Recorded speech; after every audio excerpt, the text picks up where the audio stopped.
บายดีท่านผู้ชมที่เคารพขอต้อนรับประธานเข้าสู่ห้องข่าวสถานีโทรภาพแขวงอุดมไซสำหรับข่าวภาคนี้จะให้ประธานไปติดตามรับชมข่าวมาเริ่มกันที่ข่าวทำอิฐคณะผู้แทนขั้นสูงแขวงเซนลาสาธารณรัฐสังคมนิยมเวียดนามเยี่ยมยามและพบปะคณะนำขั้นสูงแขวงอุดมไซวันที่ 4 พฤศจิกายนนี้คณะนำขั้นสูงแขวงเซนลาสาธารณรัฐสังคมนิยมเวียดนามนำโดยทันหวังบันเจินเลขาพรรคแขวงประธานสภาประชาชนแขวงเซนลาพร้อมด้วยคณะได้เดินทางมาเยี่ยมยามและพบปะกับคณะนำขั้นสูงแขวงอุดมไซพิธีต้อนรับได้จัดขึ้นที่ห้องว่าการปกครองแขวงโดยมีทานคำพันธ์เผยยบงกรรมการศูนย์กลางพรรคเลขาพรรคแขวงเจ้าแขวงอุดมไซพร้อมด้วยการนำของแขวงโอกาสดังกล่าวทั้งสองฝ่ายได้รายงานสภาพยุทธวิเศษการพัฒนาเศรษฐกิจสังคมและการร่วมมือในระยะที่ผ่านมาให้กันทราบการพบปะของคณะนำแขวงเซนลาสาธารณรัฐสังคมนิยมเวียดนามและแขวงอุดมไซครั้งนี้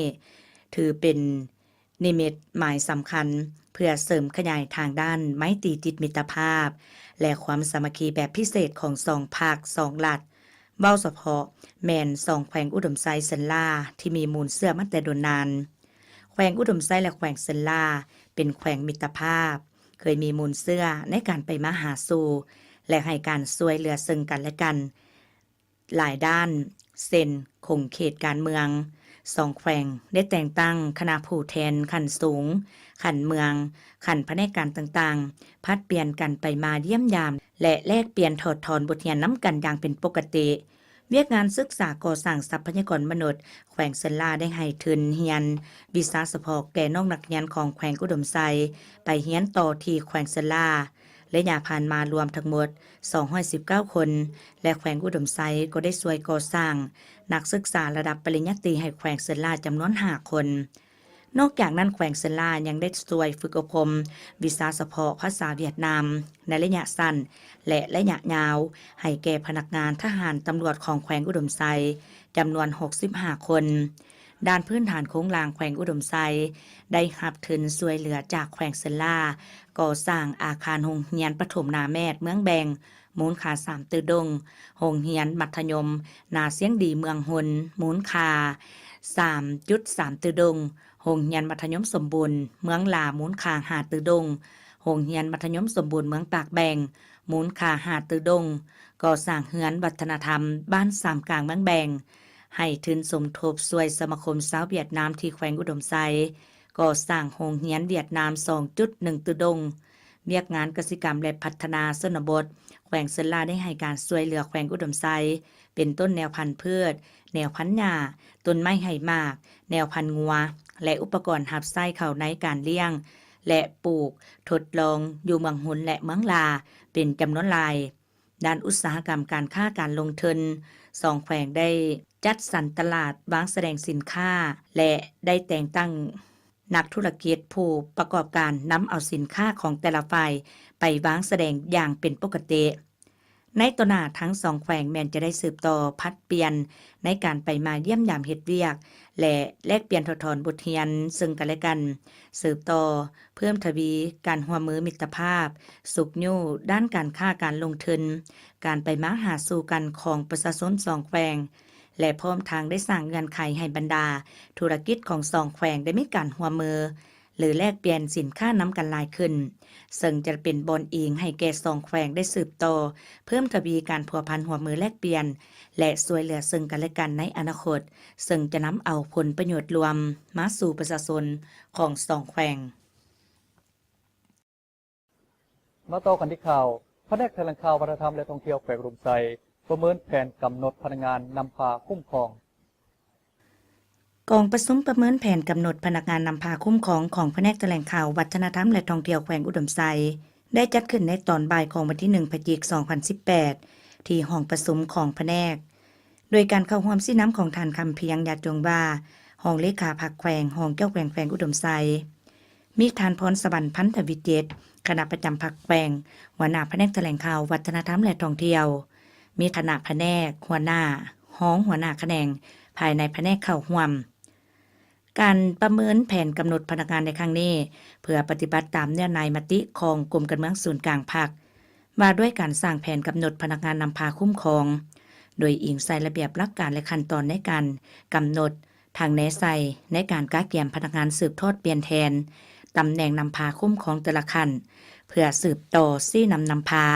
พนักงานในคงเขตเวียกงานของตนรับผิดชอบเคลื่อนไหวตามพระราชบทบาทอย่างมีประสิทธิภาพและได้รับมากผลตามที่ได้กำหนดไว้นอกนั้นยังเป็นการเก็บกำข้อมูลต่อจริงในปัจจุบันคือภายหลังได้มีการกำหนดไว้ในปี 2017 ผ่านมาโดยเฉพาะแม่นจำนวนและรายชื่อบุคคลซึ่งอาจจะได้รับการซับซ้อนหรือยกย้ายไปรับหน้าที่ใหม่เพื่อเป็นบอนอิงในการสร้างแผนกำหนดพนักงานในสุดต่อไปข้าพเจ้าจะเว้าครับคุณใส่เข้าใจว่าการสร้างแผนกำหนดพนักงานนำพาคุ้มครองแม่นความจำเป็นที่ภาวะนิสัยแม่นการขาดคะแนนลงเดิมการขึ้นแผนกำหนดมันเป็นการขาดคะแนนเป้าหมายพนักงานที่เขาจะวางเข้าในแต่ละตำแหน่งงานของพนักงานนำพาคุ้มครองโดยเป็นพวกสายเป็นผู้เลือกมัดนับทั้งบรรดาสายที่เป็นห้องบรรดาสายหัวหน้าคณะโค้ดสองตำแหน่งบุตรมาด้วยอีกเส้นมาทางเงื่อนไขและอีกใส่พวกสายเป็นผู้เสนอว่าเป้าหมายจำนวนนี้เป็น2-3 คนแม่นสารเพื่อจะไปก้าเกี่ยมพาอันว่าตกจากมันมีการเปลี่ยนแปลงเพื่อไปเป็นบันนี้บรรดาสหายของหัวหน้าบรรดาสหายหัวหน้าคะแนนต่างๆเล็กลุดจากนี้มาเป็นของคะแนนแมนพวกเขาเพื่อป้องกันเลือกเพื่อวางเป้าเพื่อเข่ามาบรรจุสารเป็นห้องหัวหน้าคะแนนเพื่อมาเปลี่ยนแข่งกรณีสายนี้ไปเป็นหัวหน้าสายนี้ลองหาคือสายคุมบ้าเอาเป้าหมายที่พวกสหายไว้ฝากใจนี้เอาไปเป็นห้องเพื่อเฮ็ดให้แผนกำหนดพนักงานนำพาคุ้มครองของแผนกแถลงข่าววัฒนธรรมและท่องเที่ยวแขวงอุดมไซในครั้งนี้ได้รับผลสำเร็จตามระดับคาดหมายก็คือกำหนดได้ผู้ที่มีความรู้ความสามารถผ่านตามมาตรฐานเงื่อนไขที่ศูนย์กลางภาคกำหนดไว้กองประชุมได้ผ่านบรรดาเนื้อในของกลุ่มการเมืองศูนย์กลางภาคและแจ้งการแนะนำของคณะจัดตั้งศูนย์กลางภาคเพื่อเป็นบอนอีกในการทาบทามพร้อมนั้นผู้เข้าร่วมก็ได้พร้อมกันลงคะแนนเสียงทาบทามกำหนดในสุดต่อไป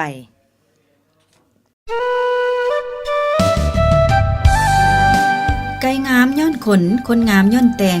แต่ถ้าแต่งแนวใดก็ยังบ่สวยบ่งามทางห้านมาลีบิวตี้ช็อปสวยทานได้ห้านมาลีบิวตี้ช็อปจำหน่ายผลิตภัณฑ์บำรุงผิวเครื่องแต่งหน้าและอาหารเสริมความงามหลากหลายประเภทมีทั้งขายทรงขายย่อยและขายทางออนไลน์ราคาเป็นกันเองพร้อมนี้ทางห้านมาลีบิวตี้ช็อปยังคอยให้คำปรึกษาด้านผิววิธีการแต่งหน้าการรักษาสุขภาพผิวโดยเฉพาะนอกนี้ทางห้านยังมีเกิบกระเป๋าผู้หญิงสินไหมม่อนงามๆไว้คอยบริการให้ทานสุภาพสตรีได้เลือกซื้อเลือกหาตามความต้องการตื่นอีกห้านมารีบิวตี้ช็อปสถานที่ตั้งอยู่บ้านนาลาวเทศบาลแขวงอุดมไซใกล้กับคิ้วรถสายเหนือด้านหลังโรงแรมสุรินทร์พรถ้าไผไปบ่ฮอดซอกบ่เห็นสามารถโทรได้ที่เบอร์02023956788 02056652333มาต่อกันที่ข่าวกองประชุมใหญ่ครั้งที่10ของคณะพรรคภาคฐานคุมบ้านนางามเมืองไซวันที่2พฤศจิกายน 2018 นี้คณะพรรคภาคฐานกลุ่มบ้านนางามได้ไขกองประชุมใหญ่ครั้งที่10ของตนขึ้นอย่างเป็นทางการภายใต้การเป็นประธานของทานคำแพงทะวิแสงคณะพรรคภาคฐานกลุ่มบ้านนางามเป็นเกียรติของหัวมิตรทานคำแพงขันมณีกรรมการพรรคแขวงเลขาพรรคเจ้าเมืองเมืองไซมีบรรดากรรมการพรรคเมืองหัวหน้าห้องการที่เกี่ยวข้องแขกเชิญจากห้องการอ้อมข้างเมืองไซอ้อมข้างกลุ่มบ้านและสมาชิกพรรคสมบูรณ์เข้าร่วมในกองประชุมได้ผ่านบทสรุปรายงานการเมืองการจัดตั้งปฏิบัติในระยะ3 ปีผ่านมาและบางทิศทางแผนการใน5 ปีต่อหน้า กลุ่มบ้านนางงามประกอบมี760ครัวเรือนมี897ครอบครัวมีพลเมืองทั้งหมด 4,055 คนหญิง 2,032 คน3ปีผ่านมารายรับของกลุ่มบ้านได้ทั้งหมด17ตื้อ857ล้านกว่ากีบเฉลี่ยใส่หัวคนได้4ล้าน4แสนกว่ากีบต่อคนต่อปี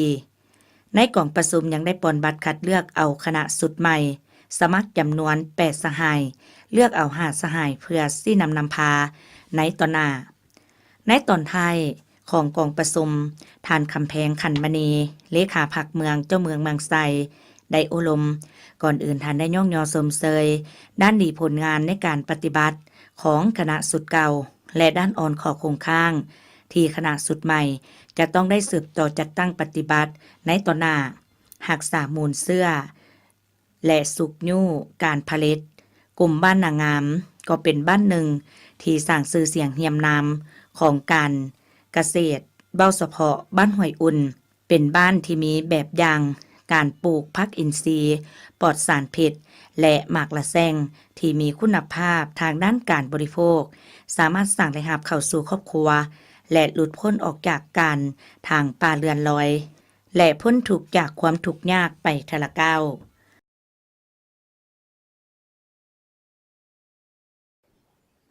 และมาต่อกันที่ข่าวธนาคารแห่งสาธารณรัฐประชาธิปไตยประชาชนลาวภาคเหนือที่แขวงลมไซเผยแพร่เวียกงานข้อมูลข่าวสารสินเชื่อให้แก่ธนาคารธุรกิจและสถาบันการเงินที่แขวงภาคเหนือกองประชุมเผยแพร่เวียกงานข้อมูลข่าวสารด้านสินเชื่อให้แก่บรรดาธนาคารธุรกิจรัฐเอกชนต่างประเทศและสถาบันการเงิน4แขวงภาคเหนือประกอบมีแขวงพงศลีบ่อแก้วหลวงน้ำทาและแขวงอุดมไซได้จัดขึ้นในวันที่1พฤศจิกายนที่ผ่านมาที่ห้องประชุมสาขาธนาคาร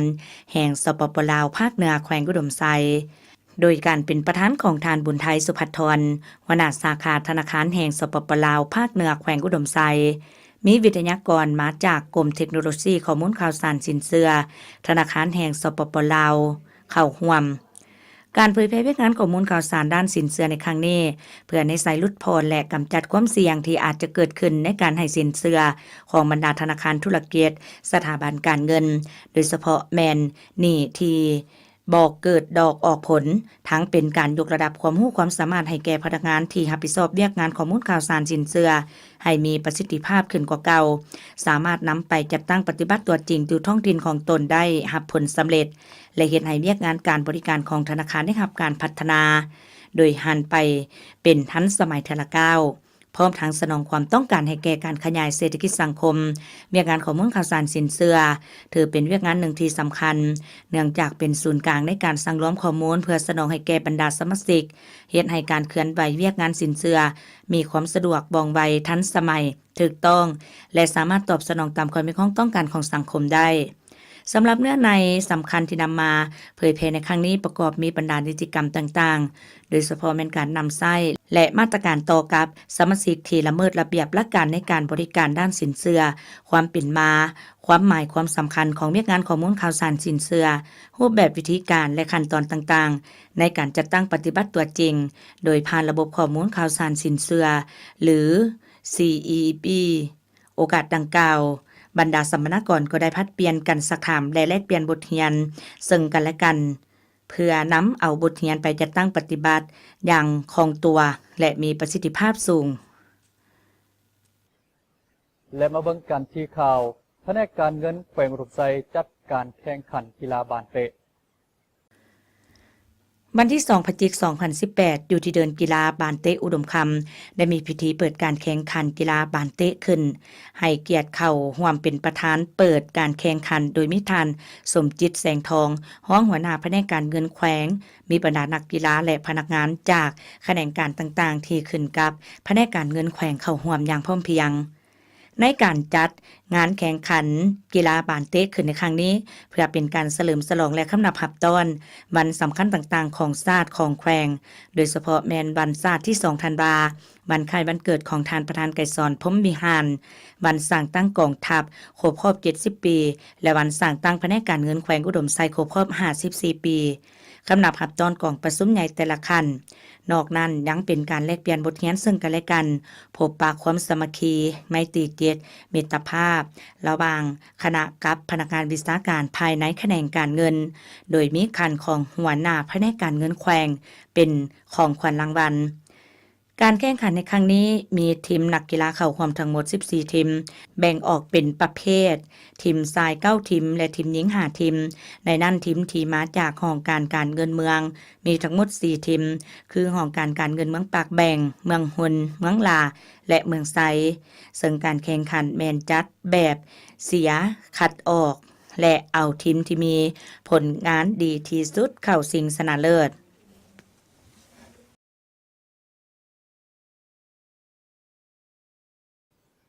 เจ้าท่านผู้ชมที่เคารพที่บรรดาทานได้รับชมผ่านไปแล้วนั่นก็เป็นบรรดาข่าวที่ทางภาคข่าวภายในแขวงอุดมไซของพวกเขานำมาเสนอให้บรรดาทานได้รับชมกันท่านสามารถติดตามรับชมข่าวของพวกเขาผ่านทาง Facebook ทาง YouTube และก็ทางเพจของสถานีวิทยุโทรภาพแขวงอุดมไซได้มาฮอดนี้ผู้ดำเนินรายการผมโดยทีมงานต้องขอลาท่านผู้ชมไปด้วยเวลาเพียงเท่านี้พบกันใหม่ในโอกาสหน้าสำหรับวันนี้ขอกล่าวคำว่าสบายดี